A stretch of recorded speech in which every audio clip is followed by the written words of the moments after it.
आम आदमी पार्टी में शामिल हुए अपने समर्थकों के साथ रंजन गुप्ता। केजरीवाल के दिल्ली मॉडल से प्रभावित होकर थामा आम आदमी का दामन। रीवा की सक्रिय राजनीति में 30 वर्षों से सहभागिता निभा रहे रंजन गुप्ता ने बहुजन समाज पार्टी को अलविदा कहते हुए आम आदमी पार्टी का दामन थाम लिया है। उन्होंने कहा कि दिल्ली के मुख्यमंत्री केजरीवाल, जो कि आम जनता के हक और अधिकारों की बात करते हैं, उन्हीं मुद्दों को लेकर उन्होंने दिल्ली में आम जनता को अमन और सुकून दिया है, जिससे वो प्रभावित हुए हैं और आम आदमी पार्टी में अपनी टीम के साथ शामिल हुए। इतना ही नहीं, उन्होंने आगे कहा कि अब तीसरे मोर्चे के रूप में आम आदमी पार्टी ही मध्य प्रदेश के लिए विकल्प है और हम सभी मिलकर सदस्यता अभियान चलाएंगे, जिसमें रीवा से हमारे साथ हजारों की संख्या में लोग आम आदमी पार्टी में शामिल होंगे। रंजन गुप्ता के साथ अन्य लोगों ने आम आदमी पार्टी में शामिल होने से रीवा की राजनीति में एक नई हलचल शुरू कर दी है, जो चर्चा का विषय बनी हुई है। आइए सुनाते हैं उक्त लोगों के द्वारा आप पार्टी ज्वाइन करने के बाद आयोजित पत्रकार वार्ता में पदाधिकारियों ने क्या कहा।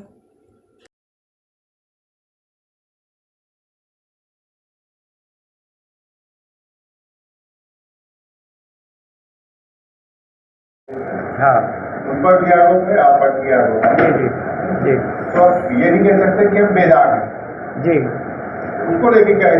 हम बता रहे हैं कि 2012 से लेकर आंदोलन से पैदा हुई पार्टी, बहुत सारे लोग हम लोग के साथ चले और आरोप जो है, जब ये पहली बार 13 बने तब भी अरविंद केजरीवाल के सीबीआई जांच आज हो गया 7 साल में जांच कराई, कुछ नहीं मिला। 3-4 मफलर निकले थे, उसके अलावा कुछ नहीं मिला पहली बार में।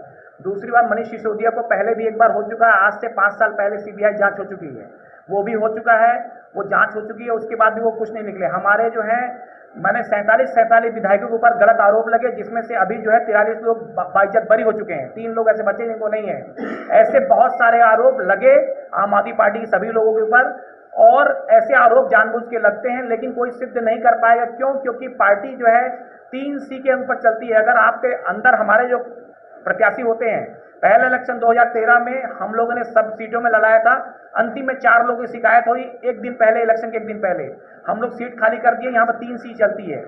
कोई क्रिमिनल रिकॉर्ड नहीं होना चाहिए, क्रिमिनल नहीं होना चाहिए, और कोई करप्शन के चार्ज इसके बाद नहीं होगा। अगर ऐसा कोई भी पत्रकार बंधु, कोई हमारे यहाँ से कोई आदमी अगर चुनाव लड़ता है और आप लोग इसको सिद्ध कर देते हैं, ये बताते हैं कि ऐसा है, तो आम आदमी पार्टी अब टिकट नहीं देती है उसको, अंतिम दिन में चुनाव में वापस विड्रॉल कर देती है। वहाँ पर हमारा आदमी सिंबल नहीं होता है, तो उसके बाद आप समझ सकते हैं यहाँ जो चार्जेस लग रहे हैं, वो चार्जेस इस लग रहे हैं क्योंकि आप समझ सकते हैं कितने घोटाले नहीं हुए। शिवराज सिंह चौहान, व्यापम घोटाला, डंफर घोटाला, अनाज घोटाला, अभी तक एक भी सीबीआई जांच। येदियुरप्पा जैसे लोग, इनके जो है आज जो है सेंट्रल कमेटी के मेंबर हैं, क्या एक भी जांच? इसके पहले जो है बंगाल से आए हुए, अगर इनके कहें तो इनका जो राष्ट्रीय बंगुरप्पा जी जो थे, उनका जो है वो राष्ट्रीय अध्यक्ष रहे, 1 लाख रुपए लेते हुए खलियाम पकड़े गए। यहाँ पर जो है राजेंद्र शुक्ला हैं, जिनका जो है मैंने ग्राफ देखा है, 5000 गुना इन्होंने अपनी संपत्ति को अर्जित किया है। एक भी सीबीआई जांच हो जाए और इनकी सीबीआई ईडी की जांच हो जाए, मैं कहता हूं, बताना चाहता हूं आप लोग रीवा से हैं, इनको अगर ये जो है भ्रष्टाचार के आरोप को सिद्ध ना हो जाए, तो राजेंद्र शुक्ला जी के लिए मैं जो आप बोलूंगा राजनीति से त्याग दे दूंगा। इस बात का गारंटी देना, जांच होनी चाहिए। हम लोग आरोप लगाया, कितना करप्शन ने किया, चाहे आपका जो है सीवर लाइन पे हो, चाहे पुलिया के ऊपर हो। इनका काम, ये ठेकेदार लोग जो दूसरी पार्टियों से कई लोग आए हैं, जो पार्टी के दूसरे पार्टी के टिकट नहीं पाते हैं। क्यों? कारण क्या है? करोड़ों रुपए लगाकर जो टिकट लेते हैं, चाहे उसमें राजेंद्र शुक्ला हो, चाहे अभय मिश्रा हो, या फिर केपी त्रिपाठी जैसे ठेकेदार हो, ये लोग राजनीति में आने के बाद ये लोग पैसे के दम पे टिकट लेते हैं, कार्यकर्ता बैठा रह जाता है। लेकिन आम आदमी पार्टी में आप देखेंगे, पहले भी इलेक्शन हुआ है, हम लोगों से कोई भी ऐसा स्टेब्लिश नेता कभी भी पार्टी में टिकट इसलिए नहीं पाता क्योंकि हमारे यहाँ पर अभी 20 करोड़ रुपए में हमारे दिल्ली के जो है विधायक खरीदे जा रहे थे, लेकिन जो जमीन अपनी तय करके जो लोग आए हैं, वो लोग कभी नहीं बिकेंगे, इसलिए हमारे 20 करोड़ नहीं बिके। लेकिन हम अगर किसी को देंगे, जो लोग पैसे के दम पे आते हैं, आज हमारी पार्टी से लड़ेंगे, जीतेंगे, अगले बार जाके बीजेपी में शामिल हो जाएंगे। कांग्रेस का यही बदहाल है, और आने वाले वक्त में इसलिए मैं कह रहा हूं कि आम आदमी पार्टी में कभी भी कोई आदमी सिद्ध जिस दिन हो जाए किसी चीज के लिए, उस दिन अभी तक ऐसा नहीं मौका आया है। आरोप लगना अलग चीज है और सिद्ध होना अलग चीज है। आम आदमी पार्टी में मेरे आने का सिर्फ ये मकसद है कि मैं जो माननीय केजरीवाल जी के विचारों से बहुत सहमत हूँ, और उन्होंने जो भी मतलब शिक्षा, रोजगार के लिए काम किया है और स्वास्थ्य सुविधाओं के लिए काम किया है, उससे भी बहुत ज़्यादा प्रभावित होकर के और मैं इस पार्टी को 15 तारीख को बेगमपुर में ज्वाइन करने जा रही हूँ। और मेरा ये सोचना है कि जैसे अखंड भारत का जो निर्माण है वो नैतिकता और ईमानदारी और सत्यता के आधार पर हो सकता है, तो मुझे ये पार्टी मतलब ऐसा महसूस हुई कि इस पार्टी में मतलब भ्रष्टाचार नहीं है, ईमानदारी है, और इसी से प्रभावित होकर के मैं आई हूँ और उनके कार्यों से प्रभावित हूँ। क्या नाम है आपका? मेरा नाम सरिता पांडे है और और पार्टी में क्या है? अभी मैं भारतीय जनता पार्टी से थी। साथियों, सबसे पहले तो आप सभी का स्वागत है। आज ये जो पत्रकार वार्ता की गई है उसके लिए सम्मानीय अध्यक्ष जी, सम्मानीय शहर अध्यक्ष महोदय, उपस्थित सभी पत्रकार बंधुओं का स्वागत करता हूँ। साथियों, सबसे पहले तो मैं बताना चाहूँगा कि मैंने आम आदमी पार्टी ज्वाइन की। आज हिंदुस्तान के अंदर 2 मॉडल चल रहे हैं। एक माननीय प्रधानमंत्री जी का है गुजरात मॉडल, दूसरा दिल्ली के मुख्यमंत्री माननीय केजरीवाल जी का है दिल्ली मॉडल। गुजरात मॉडल के अंदर धार्मिक उन्माद, दंगे, भूख, भय, बेरोजगारी, ये सब पनप रहा है। और दूसरा अगर आप देखें दिल्ली मॉडल पूरी तरह आम जनता के हक और अधिकारों के लिए, उनको मूलभूत सुविधा प्रदान करने के लिए और जो संविधान में उनको मौलिक अधिकार दिए हैं उनकी रक्षा के लिए दिल्ली मॉडल लगातार कार्य कर रहा है। दिल्ली मॉडल के अंदर हम स्वास्थ्य की बात करते हैं, हम शिक्षा की बात करते हैं, हम सड़क की बात करते हैं, हम बिजली की बात करते हैं, हम पेयजल की बात करते हैं, हम सुशासन की बात करते हैं। और इन्हीं सब कार्यों से, माननीय केजरीवाल जी के कार्यों से प्रभावित होकर मैंने आम आदमी पार्टी ज्वाइन की है। और शामिल जब देश के लोगों को ही करना है तो हमको उन देश के लोगों में ही अच्छे लोगों को शामिल करना है। हमारी पार्टी वर्ष 2012 में बनी है, उसके पहले भारतीय जनता पार्टी बन चुकी थी, कांग्रेस बन चुकी थी, बहुजन समाज पार्टी बन चुकी थी। जो राजनीति से जुड़े लोग थे वो किसी न किसी दल में अपनी राजनीतिक रूप से अपनी पहचान बनाने के लिए, सेवा करने के लिए जुड़े हुए थे, लेकिन तवज्जो उनको उस पार्टी में नहीं मिल रहा था क्योंकि वो ईमानदार राजनीति के पक्षधर थे। तो वो पार्टियां जो थी वो ईमानदार राजनीति की पक्षधर नहीं थी, वो उस पार्टियों से क्या था, व्याकुलता महसूस कर रहे थे और इस तरह की आम आदमी पार्टी को उनके पास विकल्प नहीं था। अब आम आदमी पार्टी उनके पास ईमानदार विकल्प के रूप में प्राप्त हो चुकी है, जो भ्रष्टाचार के खिलाफ लड़ रही है, ईमानदार है और जिसके मुख्यमंत्री अरविंद केजरीवाल जी दिल्ली के और पंजाब के मुख्यमंत्री आम जन के लिए काम कर रहे हैं। तो ऐसे लोग लगातार जुड़ रहे हैं और ऐसे लोगों का स्वागत भी है, वो चाहे भाजपा के हों, चाहे कांग्रेस के हों, चाहे बहुजन के, जो वाकई में ईमानदार हैं, जो भ्रष्टाचार के खिलाफ लड़ना चाहते हैं, वो किसी भी दल के हों, हम उनको स्वागत करते हैं। लेकिन अगर कांग्रेस का कोई प्रत्याशी है या कार्यकर्ता है वो भ्रष्ट है तो हम उसका आम आदमी पार्टी में स्वागत नहीं करेंगे। मैं उमेश त्रिपाठी, मऊगंज विधानसभा। हमारी ज्वाइनिंग भोपाल में माननीय प्रदेश प्रभारी महोदय, प्रदेश अध्यक्ष महोदय, चुनाव प्रभारी महोदय एवं प्रदेश के सभी पदाधिकारियों के द्वारा भोपाल में 10 तारीख को हो चुकी है और वहाँ से हमको निर्देश मिला प्रमोद भैया से मिलने, माननीय जिलाध्यक्ष महोदय से मिलने का, जिलाध्यक्ष महोदय के निर्देशन में मऊगंज विधानसभा में काम करने का। वो काम हम अपना चालू कर चुके हैं। रही बात, हम छात्र जीवन से राजनीति में हैं। भोपाल पॉलिटेक्निक में जब पढ़ते थे तब से हम राजनीति में हैं और NSI से लेके बीच में 2007 से लेकर 2013 तक BSP में भी काफ़ी काम किए, प्रदेश महासचिव रहे और अभी कांग्रेस में भी 13 से लेके अभी 10 तारीख तक 22 तक। और हमें जो कांग्रेस में देखने को मिला कि कांग्रेस टुकड़ों में बटी है, क्षेत्र में बटी है और कांग्रेस तो है ही नहीं, सिर्फ नेताओं के पीछे चलने वाली लोग बचे हैं। चाहे महाकौशल का अलग नेता है, बिंद का अलग नेता है, बिंद में भी 4 नेता हैं और जो इनकी चमचिंग करेगा वही पद पाएगा, वही पोस्ट पाएगा। कांग्रेस का एक भी ऐसा नेता नहीं मिला या वर्कर नहीं मिला कि बोले कि मैं कांग्रेस पार्टी का हूँ, मैं फलाने आदमी का आदमी हूँ, मैं ठिकाने का आदमी हूँ। यही सब चीज़ों से काफ़ी मन खिन्न हुआ और हमारी बात हुई और मुझे अपने नए परिवार और भारत देश में आज जिस तरह से आम आदमी पार्टी का ग्राफ चल रहा है और बहुत कम समय में 2 स्टेट में गवर्नमेंट बनाई है, तीसरे में बनाने जा रहे हैं, तो इससे अच्छा मौका मुझे काम करने का दूसरा कोई नहीं लगा। और मैं आज भी भैया के अध्यक्ष महोदय के निर्देशन में रीवा आया हूँ। मैं मऊगंज विधानसभा में मुझे निर्देशित किया गया है काम करने का, मैं काम कर रहा हूँ।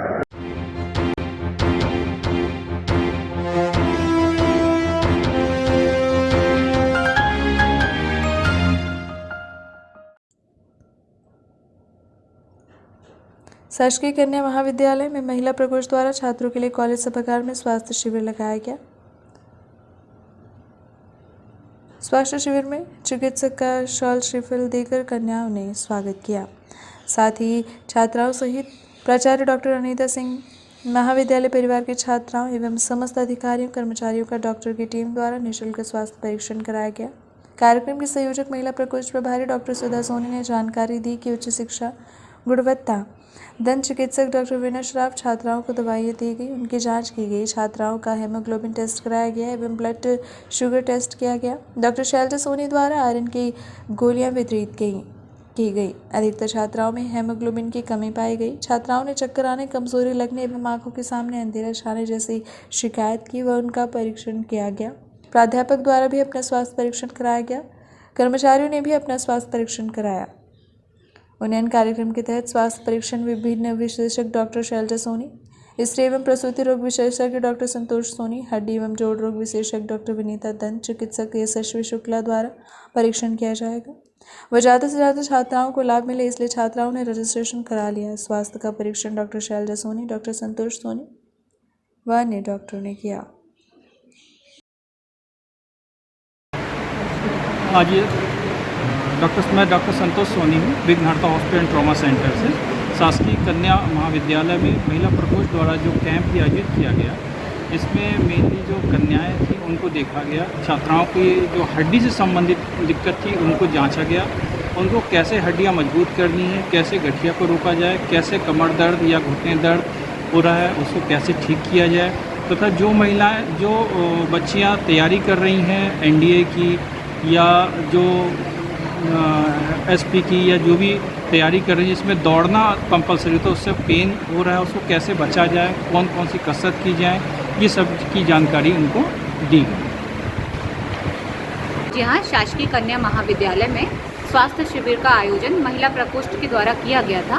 मैं डॉक्टर शैलजा सोनी, विघ्नहर्ता हॉस्पिटल। यहाँ हमने जो अडोलसेंट गर्ल्स हैं, जो किशोरी महिलाएं हैं, जो किशोरियाँ हैं, उनकी स्वास्थ्य संबंधित समस्याओं को सुना और बहुत कुछ उनके उनके प्रश्नों का उत्तर दिया, जिसमें महिलाओं की सबसे ज़्यादा समस्या अनीमिया की समझ में आई है, जिसमें खून की कमी है, क्योंकि वो यहाँ खाना ठीक से नहीं खाती हैं और कम हीमोग्लोबिन वाली कम आयरन जिसमें रहता है उसके कारण आती हैं वो, तो उस समय इनको बहुत कमजोरी और चक्कर आना ये सब भी हो जाता है। तो आज हमने यहाँ पर कम से कम 100 से अधिक किशोरियों का हीमोग्लोबिन की जांच की गई। ज़रूरत पड़ने पर शुगर की भी जांच की गई।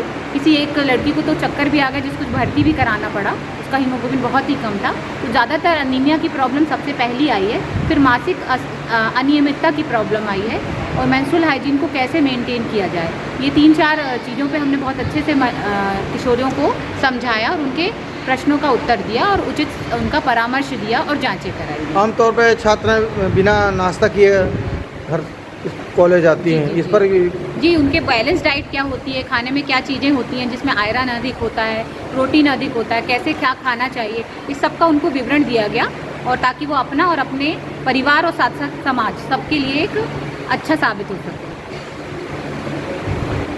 शासकीय कन्या महाविद्यालय रीवा में डेंटल कैंप और स्वास्थ्य शिविर का आयोजन किया गया, जिसमें हम डॉक्टर शैलजा सोनी, डॉक्टर सुधा सोनी, डॉक्टर आशीष सोनी और मैं डॉक्टर विनय श्राफ हमारे द्वारा स्वास्थ्य सेवा का आयोजन किया गया। इसमें बच्चों की जो दांतों में परेशानी है, मैंने उनका चेकअप किया। मैंने तकरीबन 200 बच्चों का और शिक्षकों का दांत का चेकअप किया। मैं कहना चाहती हूँ कि दांत का चेकअप, दांत का इलाज आज के डेट में बहुत ज़्यादा ज़रूरी है, क्योंकि दांत की समस्याएं बहुत कॉमन हो चुकी हैं। आमतौर पर दांत के इलाज लोग नहीं करा पाते तो क्या भी परेशानियां आएंगी और क्या हो सकता है? दांत का इलाज ना कराने पे बहुत सारी परेशानियां आती है। जब वो विकराल रूप ले लेती है तो किसी किसी लोगों को कैंसर भी हो जाता है, क्योंकि दांत के अंदर जब इन्फेक्शन होता है तो वो बहुत धीरे से बढ़ता है और कभी कभी बहुत विकराल रूप ले लेता है। कब कराना चाहिए दांत का? दांतों का इलाज समय रहते करा लेना चाहिए, वरना कैंसर का भी रूप वो ले सकता है।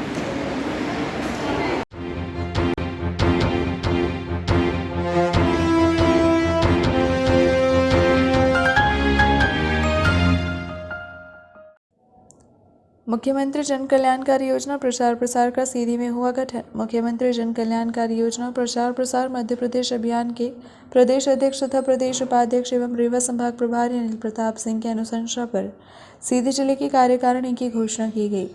घोषणा के पश्चात पदाधिकारियों की सूची प्रदेश अध्यक्ष मुख्यमंत्री जन कल्याणकारी योजना प्रचार प्रसार अभियान मध्य प्रदेश तथा संगठन मंत्री एवं प्रभारी मुख्यमंत्री जन कल्याणकारी योजना प्रचार प्रसार अभियान रीवा संभाग को प्रेषित की गई। सीधी जिले में गठित की गई कमेटी में राजेश सिंह, मुकेश पांडे, हिंसलाल सिंह, शुभम दुबे उपाध्यक्ष नियुक्त किए गए। इसके अलावा प्रयास उपाध्यक्ष, महामंत्री एवं संगठन प्रभारी नियुक्त किए गए। इसी तरह से रोहित सिंह चौहान, कपूर चंद्र साहू तथा राजेंद्र सिंह को महामंत्री नियुक्त किया गया। साथ ही प्रवीण सिंह परिहार, ध्रुव सिंह, सुभाष मिश्रा, संतोष गुप्ता को मंत्री नियुक्त किया गया।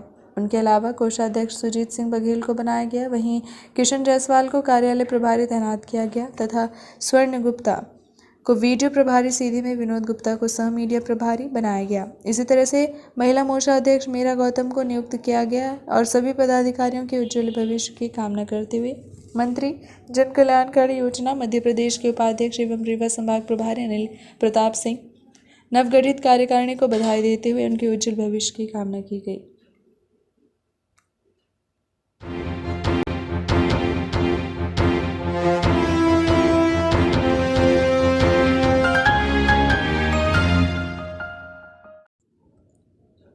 बलात्कार पीड़िता के पिता ने खाया जहर, पुलिस ने अस्पताल में कराया भर्ती। गढ़ थाने में 2 दिन पूर्व दर्ज हुआ था मामला, पुलिस कर रही है जांच। युवक की दरिंदगी का शिकार हुई एक किशोरी के पिता ने मंगलवार को जहर का सेवन कर लिया। सूचना मिलते ही पुलिस मौके पर पहुंच गई, जिसने उन्हें इलाज के लिए अस्पताल में भर्ती करवाया। गढ़ थाने में 2 दिन पूर्व पीड़िता ने बलात्कार की शिकायत दर्ज कराई थी। आरोपी अरुण तिवारी 35 वर्ष निवासी धारा विभा थाना गढ़ उसका मुंह दबाकर अपहरण कर लिया था, जिससे आरोपी ने उसे जबरदस्ती अपने घर में ले जाकर उसे बंधक बना लिया और 5 दिनों तक उसके साथ जाति करता रहा। आरोपी के चंगुल से आज़ाद हुई पीड़िता ने थाने पहुंचकर घटना की शिकायत दर्ज कराई, जिस पर पुलिस ने 2 दिन पूर्व आरोपी के खिलाफ मामला दर्ज किया था। सोमवार को गिरफ्तार कर पुलिस ने उसे न्यायालय में पेश कर दिया था। वहीं मंगलवार को पीड़िता के पिता ने अपने घर में रखे कीटनाशक का सेवन कर लिया। परिजनों को घटना की जानकारी उस समय लगी जब उनकी हालत बिगड़ने लगी। जानकारी मिलने पर पुलिस को सूचना दी गई, जिस पर पुलिस मौके पर पहुंच गई। गंभीर हालत में इलाज के लिए संजय गांधी में उसे अस्पताल भिजवाया गया। आशंका जताई जा रही है कि बेटी के साथ हुई ज्यादती के चलते उन्होंने आत्मघाती कदम उठाया है। 10 तारीख को थानागढ़ में एक सूचना संज्ञान में आई थी कि एक बच्ची जो 363 जिसका कायम था 5 दिन पहले घर से चली गई थी और घर के पास ही में रहने वाले एक आरोपी अरुण तिवारी के पास थी वो, और उसने उसके साथ दुष्कर्म किया अपने साथ रख के। और लड़की जब दस्तयाब हुई और पुलिस को जैसे ही संज्ञान में आया, तत्काल जो है प्रकरण पंजीबद्ध किया गया है और आरोपी को अभिरक्षा में लेकर उससे जो ज़रूरी साक्ष्य थी वो सब संकलित की गई और उसको जेल भेज दिया गया। इस बात से पिता जो है दुखी होकर के कुछ जहरीली वस्तु खा लिया था, जिसका प्राथमिक उपचार हो गया है और प्राथमिक उपचार के बाद अभी वो घर पे हैं और ठीक हैं, स्वस्थ हैं। कहाँ के रहने वाली, क्या मामला है? महिया के शास्त्री नगर महिया। क्या घटना क्या हो गई? घटना हो गई, हमारे पति सुसाइड किए हैं, जिसमें से उसमें सुसाइड नोट लिखा है और मैं एसपी ये भी आवेदन कर दे दी हूँ। जहाँ अभी तक कोई थाने में भी कोई वो नहीं हुआ, बस मुंह से बोल देते हैं कि हाँ ये हुआ है, बाकी और हमको कोई रिपोर्ट नहीं मिल रही। किस वजह से उन्होंने आत्महत्या की है? उन्होंने जुआ सट्टा खेलते थे सारे दोस्त यार, जिसमें से वो लोग इनको बहुत परेशान किया करते थे। 8 से 10 लाख रुपए हारे थे और कुछ उन लोग कर्जा लिए थे। हमारे आदमी को नशा की दवाई शराब में मिला के, नशा की गोली मिला के खिलाया करते थे, उनको खिलाते थे। जिस वजह से उस इतवार के दिन वो घर में आए, उनको मारे पीटे थे और वो बोले कि आज हमको हमारे दोस्त लोग हमको मारे हैं। तो हम पूछे काहे की वजह से, तो बोले हम हार गए थे, पैसा हम नहीं खेल रहे थे, मतलब वहाँ ज़बरदस्ती खिलवा रहे थे तो हम नहीं खेले, इस वजह से हमको मारे। और बोले कि अगर तू घर में बताएगा तो तेरे बीवी बच्चों को सबको उठवा ले जाएंगे।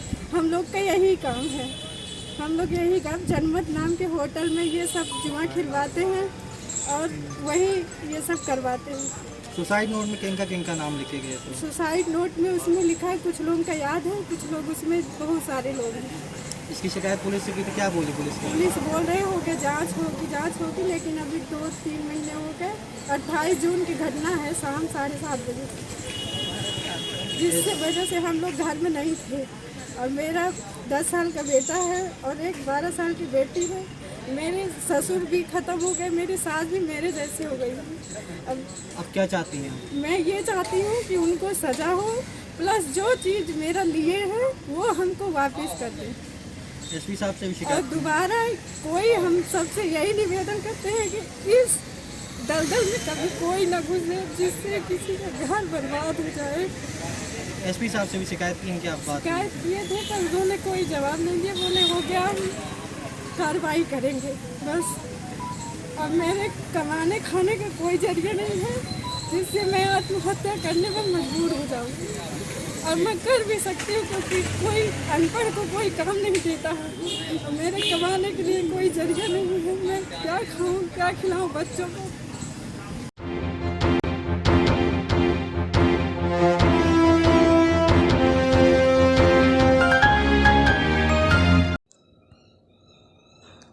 सड़क में विचरण करने वाले बेसहारा पशुओं को अभियान चलाकर भेजा जाएगा गौशाला। कलेक्टर ने कहा, सड़क में पशुओं को छोड़ने वाले पशुपालकों की पहचान कर दर्ज कराई जाएगी एफआईआर। कलेक्टर ने आमजन से पशुओं को सड़क में न छोड़ने की अपील की है। सड़क में विचरण करने वाले पशुओं को अभियान चलाकर गौशाला भेजा जाएगा। आगामी 2 दिन में सड़क में पशुओं को छोड़ने वाले पशुपालकों की पहचान की जाएगी तथा उनके विरुद्ध पुलिस में पशु क्रूरता अधिनियम के तहत प्राथमिक भी दर्ज कराई जाएगी। उक्त आशय के निर्देश कलेक्टर मनोज पुष्प ने बैठक में दिए हैं। इस दौरान पुलिस अधीक्षक नवनीत बसीन तथा मुख्य कार्यपालन अधिकारी जिला पंचायत स्वप्निल वानखेड़े व विभिन्न विभागीय अधिकारी उपस्थित रहे। कलेक्ट्रेट के बाणसागर सभागार में आयोजित बैठक में कलेक्टर ने निर्देश दिए कि जिन विभाग की सड़कों में आवारा पशु मिले उनमें लगे टैग से पशुपालकों की पहचान कराकर उनके विरुद्ध पुलिस में एफआईआर दर्ज कराएं तथा उपलब्ध संस्थानों में संबंधित गौशाला में पशुओं को भेजने की व्यवस्था कराएं। उन्होंने कहा कि सड़क के किनारे पशुओं को बांधने वाले के विरुद्ध भी कार्यवाही की जाएगी। सघन अभियान चलाकर सभी राजमार्ग एवं अन्य सड़कों में विचरण करने वाले पशुओं को पकड़ने की कार्यवाही की जाएगी। कलेक्टर ने स्पष्ट किया कि जिन पशुपालकों के पशु गौशालाओं में रखे जाएंगे वहां से उन्हें छोड़ने पर 1000 रुपये जुर्माना भी भरना होगा। उल्लेखनीय है कि पशुओं में टैग के आधार पर पशुपालकों की पहचान का कार्य प्रारंभ कर दिया गया है। कलेक्टर ने अपील की है कि पशुपालकों से कि सड़क में बेसहारा पशुओं को ना छोड़े तथा सड़क के किनारे इन्हें ना बांधें। उन्होंने कहा कि पशुओं के सड़क में विचरण करने से दुर्घटना होने पर मनुष्यों की जान जा सकती है, साथ ही पशु भी दुर्घटनाग्रस्त होते हैं। उन्होंने आमजन से अपील की है कि पशुओं व मनुष्यों के जीवन को बचाने में सहयोग करे तथा पशुओं को ना छोड़े। बैठक में उप संचालक पशुपालन डॉक्टर राजेश मिश्रा सहित विभिन्न सड़क निर्माण से जुड़े वरिष्ठ अधिकारी उपस्थित रहे।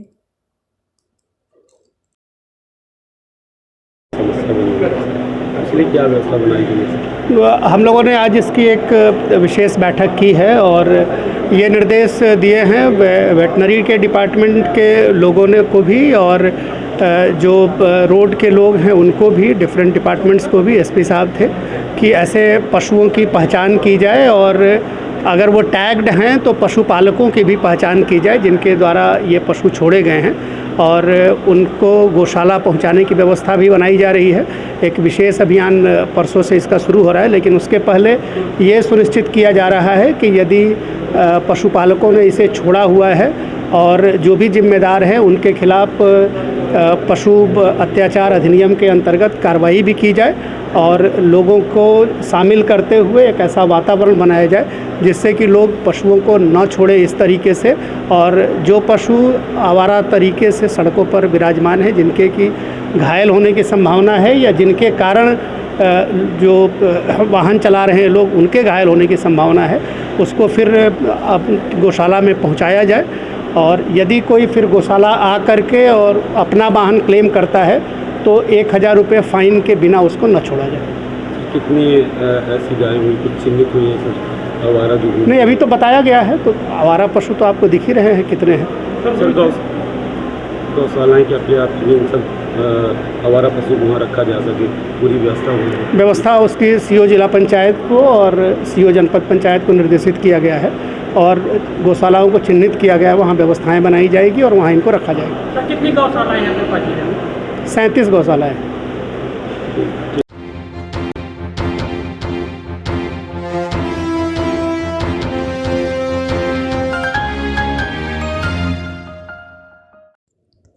विप्र सेवा संघ द्वारा कराया गया 340 व्यक्तियों का टीकाकरण। मध्य प्रदेश टीकाकरण महाअभियान में विप्र सेवा संघ के तत्वावधान में महाअभियान के तहत टीआरएस कॉलेज समेत पेंटियम पॉइंट कॉलेज में टीकाकरण का आयोजन किया गया, जिसमें 12 साल से 60 साल तक के लोगों को कोरोना की प्रिकॉशन डोज तथा फर्स्ट और सेकेंड डोज की वैक्सीन लगाई गई।